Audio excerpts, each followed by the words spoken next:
Yuk kita dengarkan cerita si Pitung, cerita anak dari Betawi.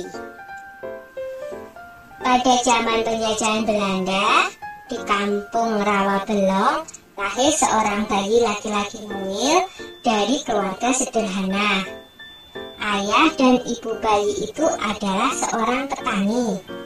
Kehadiran bayi itu tentu saja menambah kebahagiaan pada keluarga sederhana itu.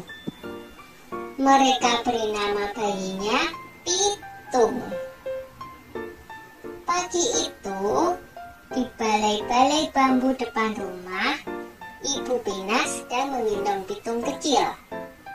Setiap selesai memandikan, Ibu Pina selalu menggendong bayinya sambil berjemur di depan rumah dan berdoa.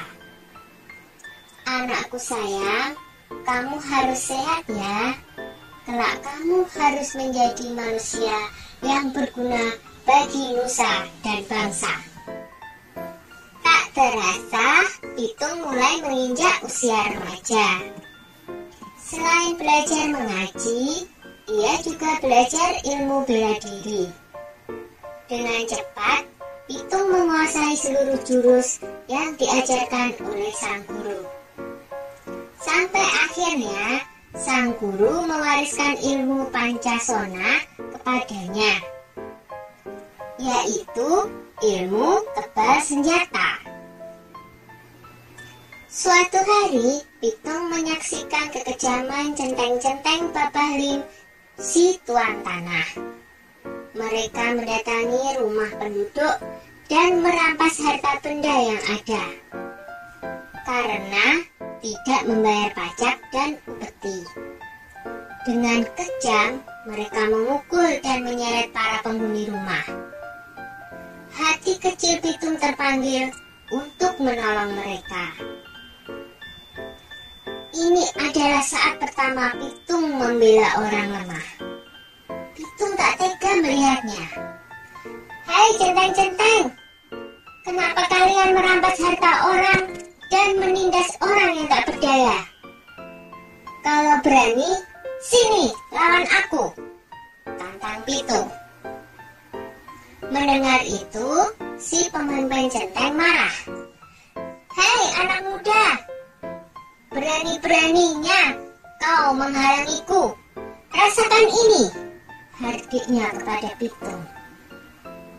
Pemimpin centeng menyerang Pitung dengan gencar, tetapi Pitung berhasil mengalahkannya dengan mudah. Pemimpin centeng itu roboh dalam 2 jurus. Anak buahnya pun melarikan diri ketakutan. Sejak saat itu, Pitung bertekad untuk membela orang yang tertindas.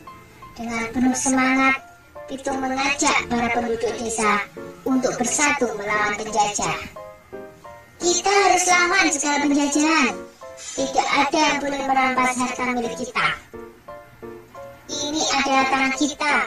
Jangan mau diperbudak oleh kompeni, kata Pitung bersemangat.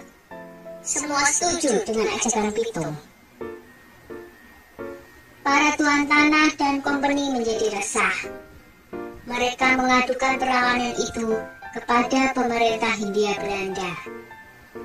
Scott Heine, pemimpin tertinggi di Batavia, memerintahkan aparat untuk menangkap Pitung. Ia menawarkan hadiah besar bagi siapa saja yang bisa menangkap Pitung. Kompeni menangkap Pak Piun dan Haji Miapin untuk memaksa Pitung menyerahkan diri. Mereka dimasukkan ke penjara di Grogol. Berita itu sampai di telinga Pitung. Ia tidak tega dengan keadaan ayah dan gurunya yang disiksa.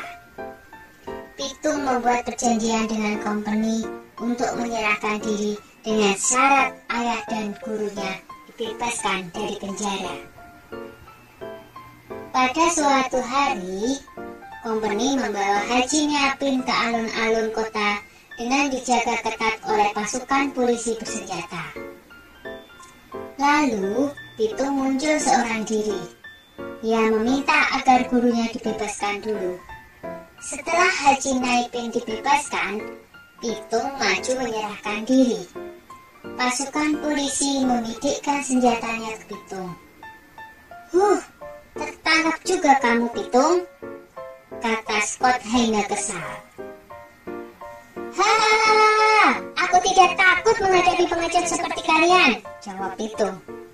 Scott Hayne marah dan ia langsung memberi tanda kepada pasukan untuk menembak. Dor! Pitung pun roboh bersimbah darah. Pitung gugur sebagai seorang satria. Beberapa bulan kemudian, Scott Hayne dipecat dari jabatannya karena menembak orang yang tidak melawan ketika ditangkap. Pitung gugur sebagai pahlawan dan akan selalu dikenang oleh generasi-generasi berikutnya. Sudah dulu ya cerita si Pitungnya. Jumpa lagi di cerita lain.